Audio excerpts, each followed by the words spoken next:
Bismillahirrahmanirrahim. Assalamualaikum warahmatullahi wabarakatuh. Waalaikumsalam warahmatullahi. Alhamdulillah binikmatillah. Asyhadu an la ilaha illallah wahdahu la syarikalah wa asyhadu anna Muhammadan abduhu wa rasuluh la nabiyya ba'da. Alhamdulillah pada pagi hari ini Allah izinkan kita bersilaturahmi bersama dan sharing untuk menguatkan langkah lahirkan 1 juta ulama besar. Salawat beriring salam semoga tetap tercurahkan kepada Nabi Muhammad sallallahu alaihi wasallam. Bapak Ibu sekalian, pada kesempatan kali ini kita akan membahas tentang mendesain liburan sang buah hati. Liburan keren calon ulama besar. Nah, sebelum kita masuk kepada bagaimana desain liburan anak-anak kita nanti, yang perlu kita pahami dan akan menjadi pijakan kita dalam mendesain liburan adalah waktu liburan. Ya, nanti para siswa ini akan libur di rentang tanggal sekitar 12 Desember sampai 3 Januari. Lebih kurang begitu. Begitu ya kali ya, para kepsek ya. Nah, di rentang tanggal tersebut, ya, 12 Desember sampai 3 Januari, itu ada pemahaman, ya, pemahaman bersama yang akan menjadi pijakan kita mendesain liburan ini, ya. Nah, ada apa di rentang tanggal tersebut? Ada sebuah perayaan besar, 2 perayaan besar, 25 Desember dan 1 Januari. Nah, bagaimana kita menyikapi pada tanggal tersebut?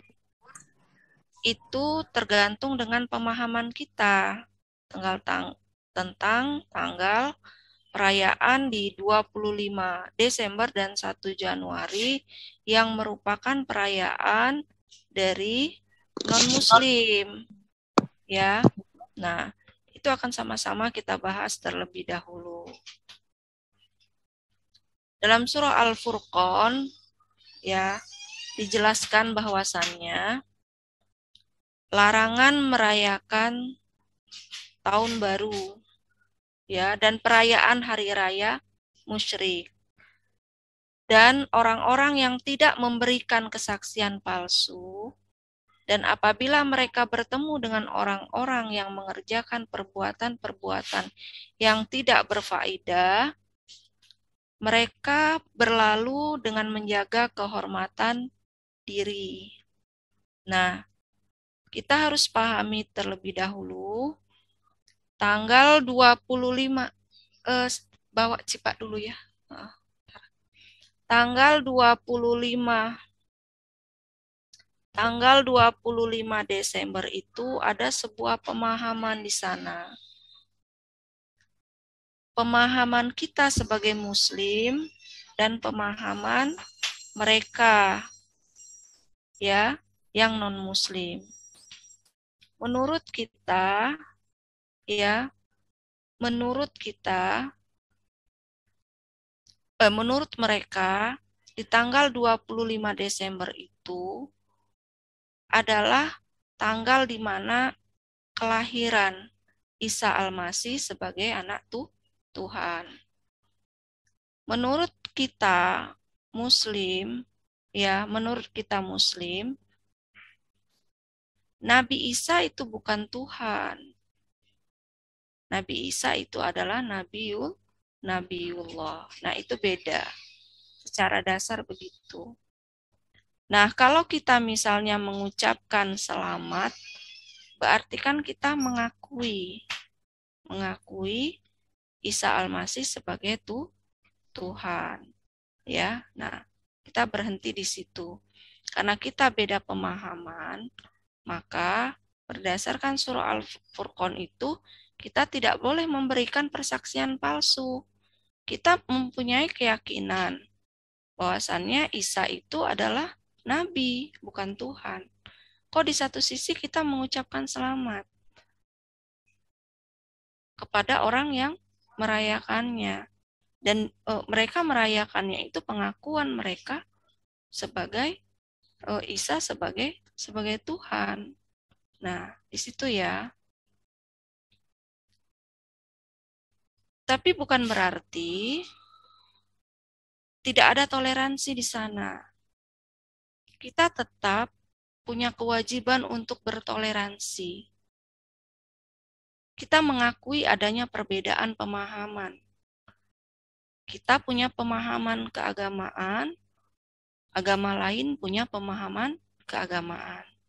Makanya di dalam Islam, lakum dinukum waliyadin. Bagimu agamamu, bagiku agamaku. Nah, bagaimana sikap toleransi kita? Pertama, tidak boleh menghina.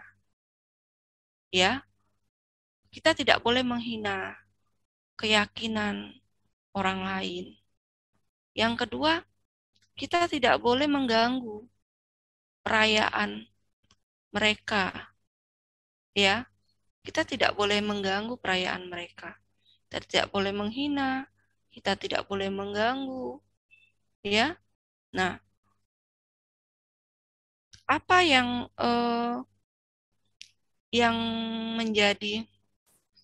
menjadi batasan toleransi adalah kita tidak ikut-ikutan dalam keyakinan seseorang ketika itu berbeda dengan keyakinan kita. Ya, misalnya tadi agama kita melarang kita ikut keyakinan agama lain. Ya. Ya udah, apa aja bentuknya. Misalnya ikut merayakan, makan bareng untuk merayakan, jalan-jalan bareng untuk merayakan. Ya kan? Nah, memakai pernik dalam rangka merayakan. Ya. Memakai atribut-atribut untuk merayakan. Nah, itu diperhatikan. Ya, diperhatikan. Jangan sampai. Termasuk nanti kan biasanya 2 minggu sebelum 25 Desember atau 2 minggu sebelum 1 Januari. Itu kalau di TV-TV sudah banyak nggak kartun-kartun dan film-film tentang itu. Ya. Nah, itu diperhatikan. Ya. Dan juga biasanya 2 minggu sebelum tanggal 25 Desember, 2 minggu sebelum 1 Januari, sudah banyak belum di mal-mal itu rangkaian-rangkaian hiasan-hiasan. Ya. Nah, itu diperhatikan oleh bunda-bunda ketika nanti membersamai anak-anak liburan. Ya. Nah, dari Abu Daud, hadis Rasulullah, barang siapa yang menyerupai suatu kaum, maka dia termasuk golongan mereka. Biasanya jangan sampai tuh di 1 Januari anak-anak ya ikut nggak tidur malam, bakar-bakaran, tiup trompet, ya apapun perayaan-perayaan yang menjadi rangkaian pada tanggal tersebut, kita tidak boleh mengikutinya. Nah, anak-anak itu sebetulnya bagaimana orang tua? Kalau orang tuanya nggak ngikut, ya anak-anak nggak ngikut. Kecuali itu di usia SMP, ya MTS, MA. Nah, itu mereka sudah punya kemandirian berteman. Tapi kalau TK dan MI itu masih tergantung orang tua. Ya. Abang tua, Mbak Batu ya. Nanti sini dulu ya. Iya tuh, mana ada deh? Siapa yang tinggal di negeri kafir, ikut merayakan Nairus dan Mihrajan, hari raya orang Majusi, dan meniru kebiasaan mereka, sampai mati maka dia menjadi orang yang rugi pada hari kiamat. Mau nggak kita hanya dalam jangka waktu 1 minggu atau 1 hari, kita menggadaikan kebahagiaan di akhirat kita? Mau nggak? Tentu tidak mau ya. Nah, itu diperhatikan. Bersabar dulu, ya. Biarkan mereka merayakan perayaan agama mereka. Kita jangan ikut campur. Terus hadis Rasulullah dari Imam Bukhari, kiamat tidak akan terjadi hingga umatku mengikuti jalan generasi sebelumnya, sejengkal demi sejengkal, sehasta demi sehasta. Lalu ada yang menanyakan pada Rasulullah, apakah mereka mengikuti seperti Persia dan Romawi? Beliau menjawab, selain mereka lantas siapa lagi? Artinya, kalau anak-anak mengikuti atau kita biasakan anak-anak itu mengikuti adah-adah non-muslim, maka nanti kehancuran akhlak mereka yang akan dituai, kehancuran masa depan, kehancuran akhirat yang akan digadaikan. Nah, berdasarkan itu, maka yang pertama yang harus dijaga, ya, ketika bikin desain liburan adalah akidah dan syariah anak. Apa Bu yang harus dijaga? Akidah dan syariah anak. Itu yang harus dijaga betul. Akidah apa tadi? Jangan sampai nanti melakukan perbuatan syirik. Yang kedua, jangan sampai meninggalkan syariat, aturan agama. Nah, yang berikutnya adalah selamatkan dari media sosial. Tentu kalau liburan panjang, anak-anak sudah jarang mau berteman, main bersama teman. Kalau dia sudah tidak mau bermain bersama teman, bermain dengan mainan-mainan yang dia punya, maka pilihan berikutnya mereka akan bermain dengan medsos.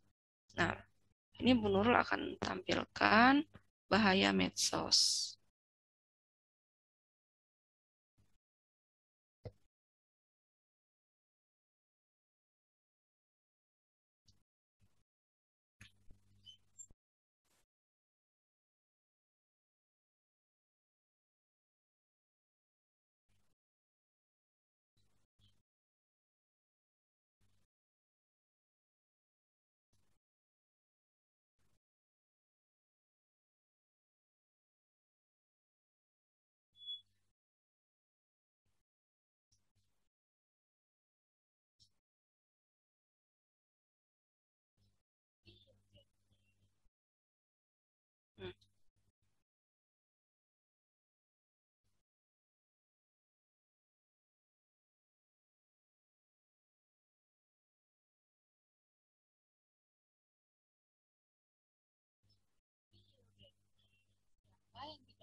Bahkan anak-anak pasti pernah memainkan video game dan layar handphone dibandingkan dunia di sekitarnya.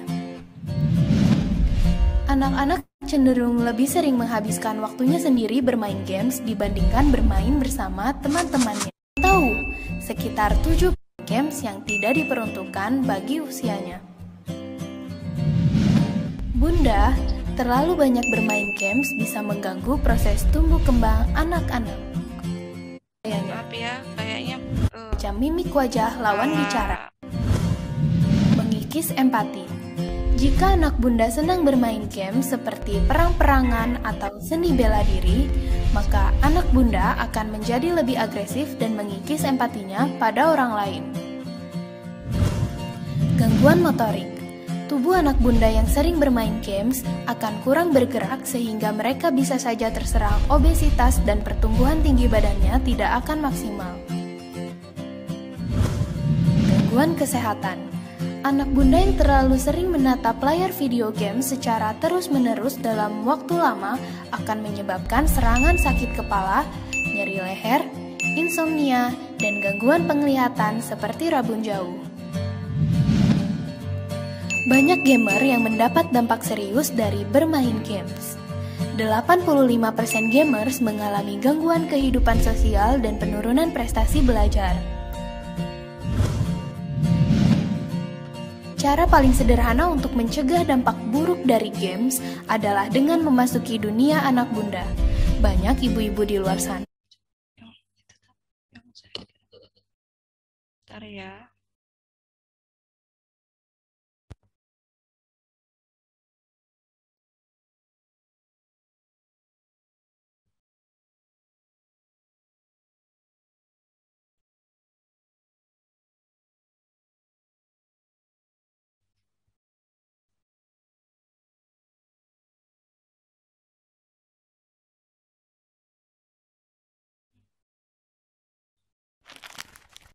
Tahukah Anda, otak merupakan bagian tubuh yang paling penting bagi manusia? Sekarang angkat tangan Anda dan letakkan pada dahi. Tepat di situ, ada bagian otak yang paling istimewa. Bagian itu disebut prefrontal cortex, atau disingkat PFC. Menurut peneliti otak Jordan Grafman, PFC ini hanya ada pada otak manusia, sehingga membedakan kita dengan binatang. Bagian ini diciptakan dan dirancang khusus oleh Tuhan supaya manusia mampu memilih dan memiliki etika. PFC berfungsi seperti pemimpin. Ia bertanggung jawab untuk berkonsentrasi, memahami benar dan salah, mengendalikan diri, menunda kepuasan, berpikir kritis, dan merencanakan masa depan. PFC adalah pusat pertimbangan dan pengambilan keputusan. PFC inilah yang membentuk kepribadian dan perilaku sosial. Sayangnya, PFC adalah bagian otak yang paling mudah mengalami kerusakan. Jika PFC rusak, maka kepribadian orang bisa berubah. Rusaknya PFC bisa disebabkan oleh benturan fisik, bisa juga oleh zat kimia, seperti narkotika, psikotropika, dan zat adiktif atau nafsa. Dan ternyata, penyebab paling merusak juga pornografi, yang disebut narkolema, narkotika lewat mata. Bagaimana pornografi mempengaruhi otak dan pikiran kita? Adi, remaja 12 tahun, melihat gambar di TV yang menjurus ke porno. Awalnya, ia merasa kaget dan jijik. Ini karena sistem limbik di otak Adi menjadi aktif. Sistem limbik mengatur emosi juga keinginan makan, minum, dan berhubungan seksual. Sistem limbik ini kemudian mengaktifkan zat kimia otak bernama dopamin. Dopamin memberi rasa senang, penasaran, sekaligus kecanduan. Zat ini juga aktif jika orang mengkonsumsi nafsa. Oleh karena itu, sifat candu pornografi sama dengan sifat candu nafsa. Otak akan mengingat apa yang membuat Adi senang dan bagaimana ia memperolehnya. Jika Adi mendapatkan pembinaan akhlak, etika yang baik, dan patuh pada norma sosial, dorongan melihat pornografi, meskipun menyenangkan, akan ia abaikan. Namun karena hal itu tidak ada pada diri Adi, ketika ia sedang merasa bosan dan ingin mencari kesenangan, otak akan mendorongnya agar melihat pornografi lagi. Namun lama-lama, Adi bosan melihat jenis gambar yang sama, dan butuh yang lebih porno untuk memicu rasa senang. Sekarang, dengan internet, pornografi menjadi jauh lebih mudah didapat. Pertama, Adi membuka internet dan tidak sengaja melihat gambar yang menjurus ke porno.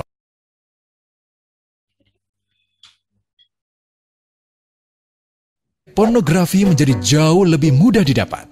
Pertama, Adi membuka internet dan tidak sengaja melihat gambar yang menjurus ke porno.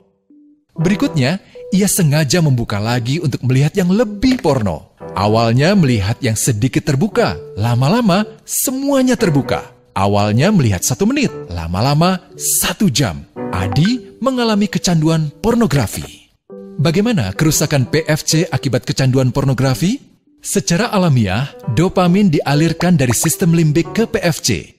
Orang yang kecanduan pornografi akan mengalirkan dopamin secara berlebihan sehingga membanjiri PFC. PFC menjadi tidak aktif karena terendam dopamin. Semakin sering PFC tidak aktif, ia akan semakin mengerut dan fungsinya terganggu. Sistem limbik justru akan berkembang semakin besar karena terus mengaktifkan dopamin, sehingga Adi cenderung untuk terus mencari kesenangan tanpa takut atas akibatnya. Jika tidak ditangani segera, Adi berpeluang besar menjadi pelanggan pornografi seumur hidup dan mengalami kerusakan otak di bagian PFC. Awalnya, ia akan kehilangan konsentrasi, penurunan kemampuan menimbang benar dan salah, serta berkurangnya kemampuan mengambil keputusan. Lama-lama, besar kemungkinan ia akan melakukan masturbasi, oral seks, hubungan seksual suka sama suka, dan mudah berganti-ganti pasangan.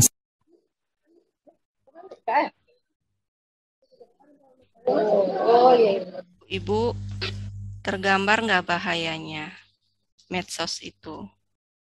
Ya, nah jadi di depan ini ada frontal namanya, otak berpikir, ya.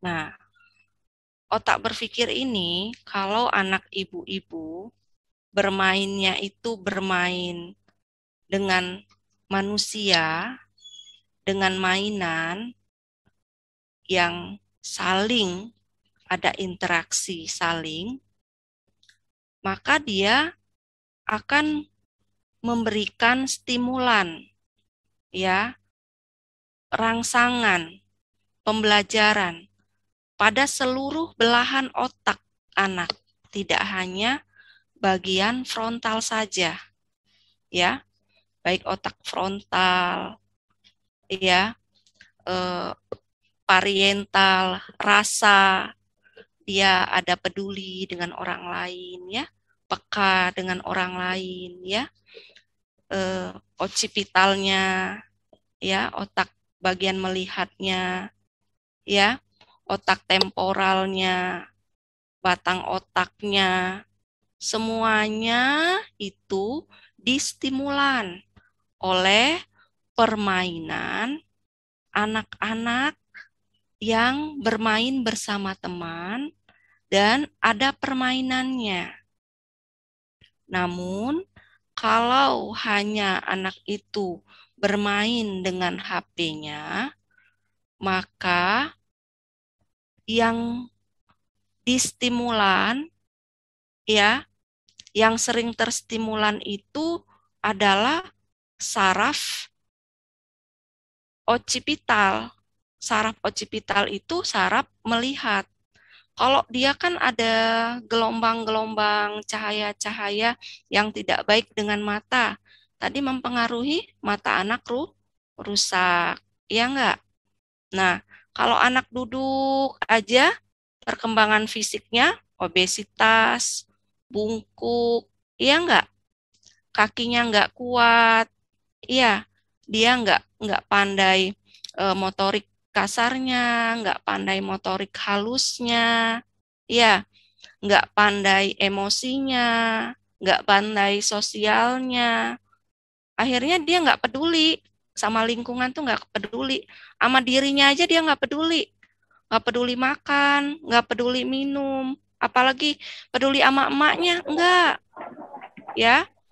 Nah, kenapa itu semua terjadi? Karena tadi otak menangkap, memahami bahasa dari orang-orang dewasa itu sudah tidak bisa lagi berfungsi. Nah, untuk itulah ibu-ibu, ya, 2 minggu waktu yang cukup menghilangkan hafalan, Kalau kita nggak punya desain, 2 minggu, waktu yang cukup buat anak kita tidak cerdas.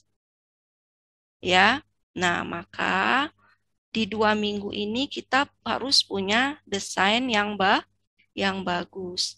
Desainnya nggak ribet-ribet, desain rumahan aja. Kata kunci yang pertama, desain kita adalah, kata kunci yang pertama dari desain kita adalah menggunakan ya aktivitas sehari-hari aja. Bangun tidur, mandi, makan, main, pakai aktivitas itu aja. Ya, itu kata kuncinya. Pakai aktivitas sehari-hari. Yang kedua, liburan itu yang libur sekolah. Ya. Kegiatan sekolah. Ibadah libur enggak? Ibadah libur enggak? Enggak. Ya, itu dikasih pemahaman anak-anak ya. Ibadah enggak libur. Jadi misalnya tahajud, duha, itu libur enggak? Nah, jangan-jangan emaknya ini udah sekarang liburan juga, enggak libur ya. Itu ibadah. Enggak perlu laporan, liburan. Oh, itu bukan kegiatan sekolah. Ya. Itu adalah ibadah. Ya, ibadah. Nah, terus yang ketiga, ya. Yang ketiga apalagi yang perlu diperhatikan? Tidak bermain dengan medsos. Apa, Bu? Tidak bermain dengan medsos. Persiapkanlah alat-alat permainannya selama 2 minggu ini, anak-anak. Disiapkan. Bapak-bapak ingat kembali dulu seumur anaknya main apa? Bikinin. Ibu-ibu dulu seumur anaknya main apa? Bikinin. Itu aja rumusnya. Gak usah ribet-ribet ke anak. Kalau anak perempuan, bikinin mainan apa?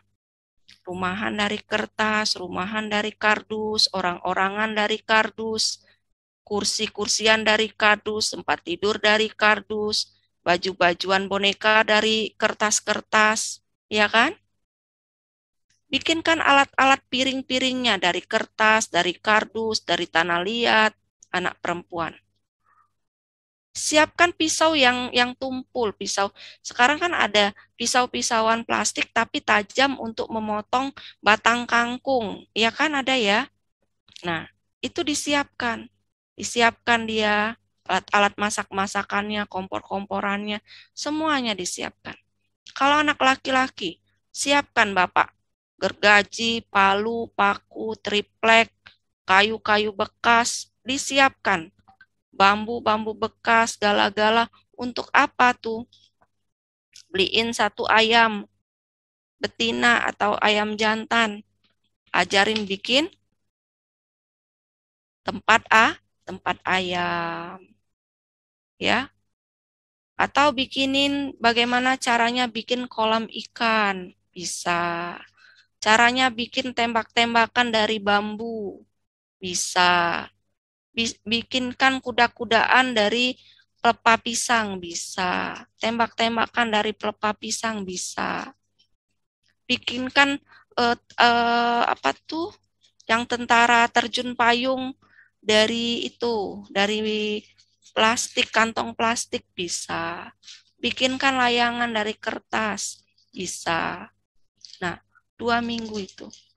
Dan itu pembelajaran yang luar biasa. Pembelajaran yang luar biasa.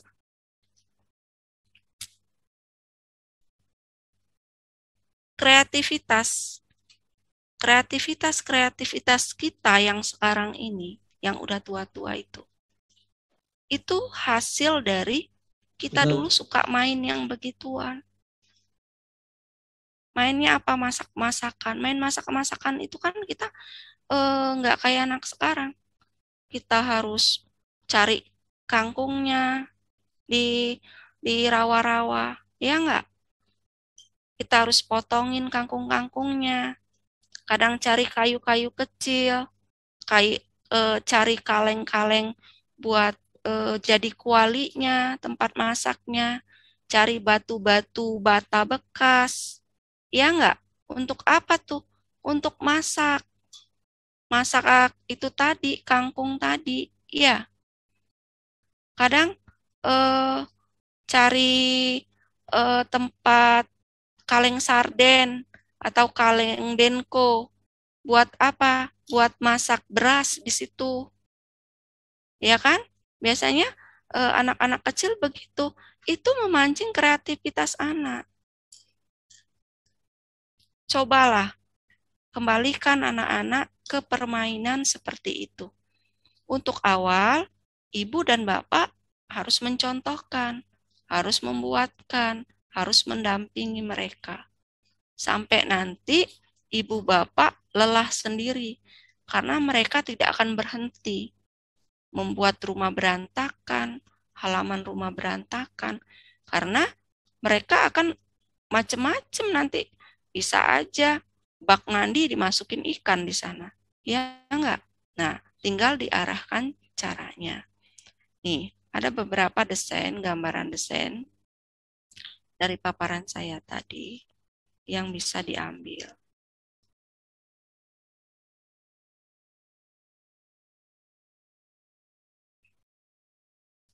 Perhatikan ibadah wajib.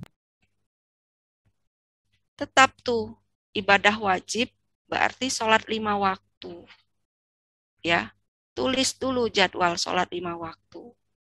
Subuh, zuhur, asar, ya, maghrib, isya. Sudah? Yang kedua, kegiatan bantu orang tua. Nah, kapan ibu berkegiatan? Jadi misalnya ibu masak. Anak tuh di samping ibu liburan. Mulai dari kegiatan bantu orang tua, mulai dari bersihkan tempat tidur, cuci piring, biarlah dia waktu libur itu suruh cuci piring, berikan sapu kecil buat nyapu, bantu orang tua kan, ajak ke pasar, ajak ke warung belanja, bantu orang tua, ajak potong-potong kupas bawang, potong-potong sayur, cuci sayur, ya, cuci ikan, itu kegiatan bantu orang tua. Kalau yang laki-laki, ajaklah tuh anak laki-laki. Yang bapaknya punya warung, bawa dia ke warung. Yang bapaknya kerjanya di empang, bawa dia. Yang bapaknya mungkin kerjanya di mana, di kantor apa-apa, ajak dia. Ini cara kerjanya begini. Bapaknya bangunan, ajak dia. Kemana? Bapaknya guru, ajak dia guru. Bapaknya dosen, ajak dia sana. Biar dia lihat dunia dosen itu seperti apa. Apa aja, ya. Dan di sana dia suruh bantu, suruh bawa kitab, hidupkan laptop, bawa laptop, ya. Ambil spidol, macam-macam. Terus karya sains serta menanam. Misalnya hari Senin, nanam apa? Hari Selasa sains, hari Rabu karya. Nah, bikin karya apa di rumah? Pasti ibu-ibu kan ada yang suka menyulam, ada yang suka merenda, ada yang suka meronce. Sekarang lagi meronce apa ya? Meronce penyambung masker. Ya, ajak anak-anak meronce penyambung masker. Atau apa karya-karya ibu-ibu yang bisa, ya. Nah, terus tahfiz. Tahfiz jangan berhenti karena itu ibadah. Habis subuh, habis maghrib. Minimal habis subuh, habis maghrib. Mau ditambah lagi, habis subuh, habis maghrib, habis duha, habis asar. 4 waktu. Kalau minimal, tadi kapan? Habis subuh, habis maghrib. Kalau mau maksimal, tambah habis duha, habis asar. 4. Ya. Nah, yang berikutnya, ya, yang keenam adalah kasih waktu anak itu untuk bermain. Kasih dia waktu untuk bermain bersama temannya. Tapi tidak bermain HP. Nah, itu desain liburan kita, Bapak Ibu sekalian. Jangan lupa tadi diperhatikan, ya, penjagaan akidah dan syariah, dan selamatkan anak dari media sosial. Ya, mungkin itu dari Bu Nurul. Terima kasih dan mohon maaf. Billahi taufiq wal hidayah. Assalamualaikum warahmatullahi wabarakatuh.